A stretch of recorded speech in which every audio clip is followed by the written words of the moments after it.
बहुत ही जबरदस्त रोड बनाया गया है जेड़ा सफर तीन आई ना घंटे दे विच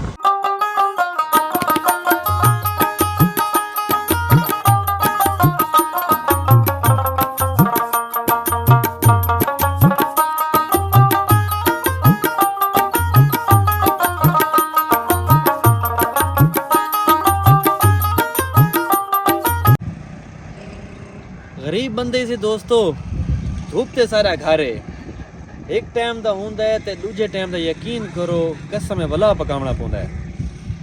खैर अस्सलाम वालेकुम नाज़रीन, किवें हाल चाल इन तबीयत शबीयत ठीक इन। अज गिनण वेंदे पे असां एक अबलक नस्ल दा आईफोन ते अल्लाह पाक आसानी फरमाइसी डेरा असमील खान वेंदे पे इंशाअल्लाह ताला तुसां सारे नाल रावणे ते मुमकिन होया तो असां तुहाकू शॉप भी विजिट करवाइसूं ते बाकी ये है कि तुहाकू भन्ने त्रुटे रोड दिखाई रोड भी दिखाइसूं। फिलहाल तो भन्ने त्रुटे बाकी अल्लाह पाक रहम करे जिवें तुहाकू गड्डी दे विच व्लॉग बनाइंदा वदा होना हम तो दिसैंदा हम कि यार इस दफा कणकां दा बड़ा नुकसान थी सी। ये देखो ये ढेर सारियां कणकां हिन लताड़ियां पईन। बाकी दोस्तों गल ये है इंशाअल्लाह ताला वेंदे पे ये अपना एनोक नपे।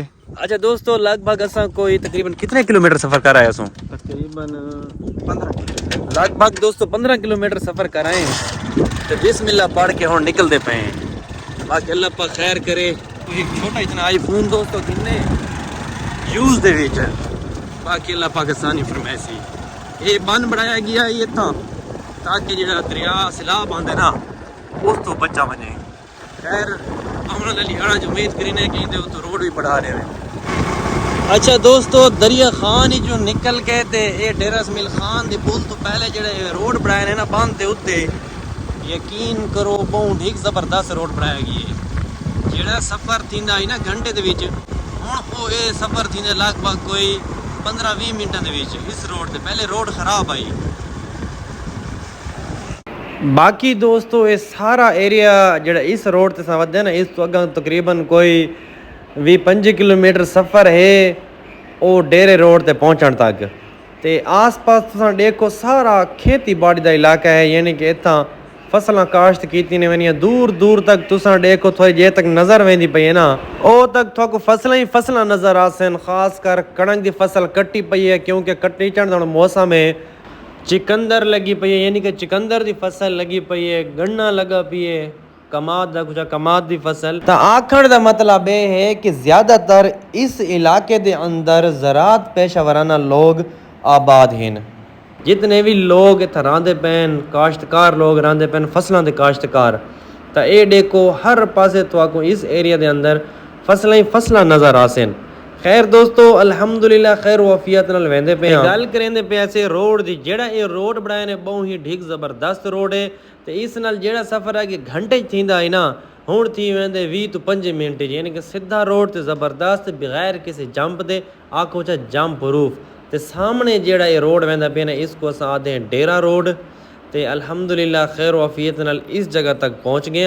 हुण डेरे रोड ते असां बिस्मिल्लाह करके चढ़दे पे हैं। दोस्तों थोड़ा एक बड़ी गल दसा जो डेरा रोड है ना इससे डाइवर्शन बहुत ज़्यादा है तो इस एरिया भी तुसा देखो आस पास डेरे रोड के आस पास ही सारा यानी कि आखो चाहे ज़राअत काश्तकार लोग रहने। तो खैर दोस्तों इस रोड से तो गल करें पे एक तो डाइवर्शन बहुत है दूजा इस रोड से हैवी ट्रैफिक बहुत होती है वड्डी ट्रैफिक यानी कि सामने गड्डी वेंदी पई है ट्राला आखो चाहे यानी कि लकड़ी लदी वेंदा है तो मेरे ते ट्रक वड्डियां गड्डियां टैंकर इस ते बहुत ज़्यादा गुजरते हैं। अज भावें संडे इस वजह तो अज रश जिवें अगे मामूल के मुताबिक होंगे अज रश घट नज़र आता पई है। लेकिन दोस्तों एक होर गल तुहानू करा इतना जिवें हैवी ट्रैफिक होंदी है रोड थोड़ा बेहतर होवे तो सही है। तुहाकू शायद वीडियो च नज़र ना आवे लेकिन इस दे उत्ते डाइवर्शन काफ़ी है जंप खड्डे तुहाकू नज़र ना आसन लेकिन इतना गड्डी समझो कि कुछ जंप लगते ही लगते हुए ने उन्हें वीडियो दे विच शायद तुहाकू इतना क्लियर नज़र ना आवे लेकिन इस रोड से डाइवर्शन काफ़ी है। बाकी दोस्तों अल्हम्दुलिल्लाह असा खैर वफियत नाल वेंदे पे हाँ ये देखो जिवें तुहाकू आखम कि इतना हैवी ट्रैफिक ज़्यादा गुजरती है। कसूर पुलिस चेक पोस्ट दाजल कोल दोस्तों असां पहुँच गए तो अल्हम्दुलिल्लाह खैर वफियत नाल वेंदे पे हाँ। इतना देखो जंगली एरिया भी थोड़ा इतना है मतलब दरख्त भी काफ़ी सारे इस एरिया च लगे हुए हैं। दाजल वाली चेक पोस्ट क्रॉस करके दोस्तों अल्हम्दुलिल्लाह खैर वफियत नाल डेरे असमील खान अली पुल ते पहुँच आए हाँ।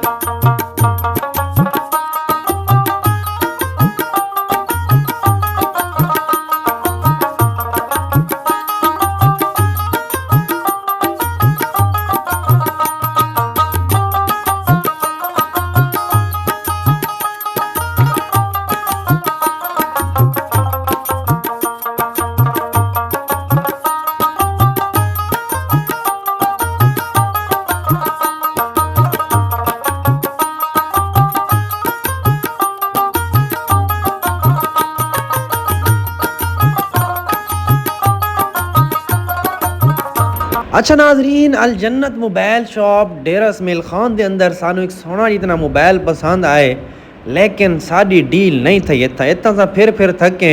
लेकिन जेड़ा मोबाइल असा घिरना चाहते हैं सानू एक तो मिला नहीं पूरी डेरा इसमाइल खान की मार्केट चों, साड़ी डील भी नहीं थी तो असा वध वापसी का रुख किया जा।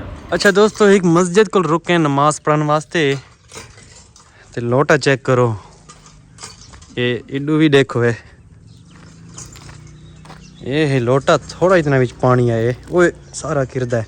अच्छा दोस्तों, तुहानू पता है गड्डी वाला काम तो नाल नाल चलते भी है, तो इंशाअल्लाह ताला आने वाले दिहाड़ां दे विच मैं एक नवा समझो कि सरेकी दे विच आखो नवा कम घिन के आंदे पे। वैसे तो लोग आदे ना नवा प्रोजेक्ट बंदा घिन के आंदा पिए, नवा कम घिन के आवन दा प्रोग्राम है, तो नाल नाल मेरा इरादा है इंशाअल्लाह ताला हुण फार्मिंग का इरादा भी है, यानी कि जेह्ड़े जानवर वाली फार्मिंग नहीं होंदी।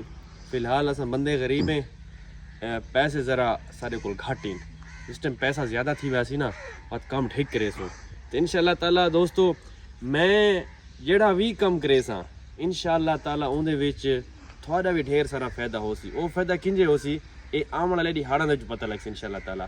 खैर अज अस वेंदे पे देखा डिस्ट्रिक्ट भक्कर, उत्थों कोई इरादा है एक छोटा जितना आईफोन घिनण दा, उत्थों वंज के देख पता करीने कि आईफोन के अजकल रेट के चलते पे बड़े महंगे सुनते पे। हालांकि डीजल सस्ता थी गया आईफोन क्योंकि सारी इलाके भी दूर तो आईफोन आने, तो इस वजह तो इतना ज़रा चीज़ा बाहर की निस्बत ज़्यादा महंगी होनी।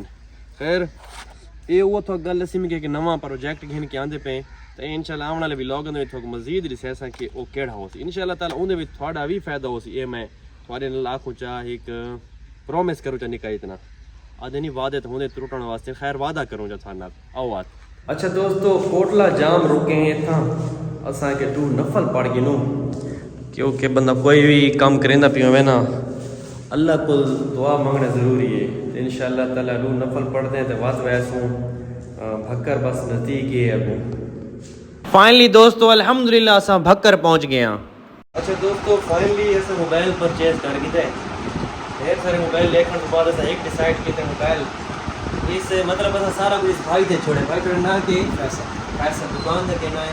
अच्छा थोड़ा ऊँचा करके डिसाइड है स्टोर भाई वो ज़बरदस्त डील रही है भाई नाल। बाकी ये इंशाअल्लाह ताला सब तो गल है ही सर व्यूअर भी है बिल्कुल वीडियो वॉच करेंगे। अच्छा नाजरीन, माजरत दे नाल इतना आवाज़ क्लियर नहीं आती भाई, मैं सोचे क्यों ना वॉइस ओवर कर देवा। दोस्तों अल्हम्दुलिल्लाह सारी इतना फाइनल डील थी गई है फाइनल, तो अल्हम्दुलिल्लाह असा एक मोबाइल परचेज कर गिदा आईफोन 15 प्रो मैक्स, तो बेहतरीन मोबाइल मिले तकरीबन कोई 98 या 97 मेरा ख्याल हेल्थ है इसकी, तो 1,77,000 रुपए का भाई दिता है। भाई इतना भी रेट काफ़ी ठीक है, मतलब मोबाइल सानू साफ सुथरा मिल गई है, तो रेट थोड़ा बड़ा उतना तला होवे से तो खास मसला को नहीं। भाई को ढेर सारे पैसे दे दिते से भाई भी काफ़ी खुश थी गए, तो असा भी मुतमईन थे गए। सब तो वड्डी गल है जेड़ा भाई ये गल करेंदा खड़ा है कि मैं इन्होंने गारंटी भी दी है कि होंगी तो वैसे नॉर्मल 3 दिनों की गारंटी है, लेकिन भाई साहब को आके कि तुम हफ्ता डार जेड़े चलाओ, मैं थोड़ा व्यूअर हाँ, किसी किस्म का कोई भी मसला मसाइल हो सी तुसा बिला झिझक मैं को आके वापस कर दे सो। असा कि जी ठीक है, इस तो वड्डी गल तो भाई है को ना। अच्छा दोस्तों, भक्कर जो मोबाइल गिनण तो बाद दरिया खान पहुँचाए तो हल्का फुल्का को टक करेंदे पे हाँ, तो बाद इंशाअल्लाह ताला घर वाले पासे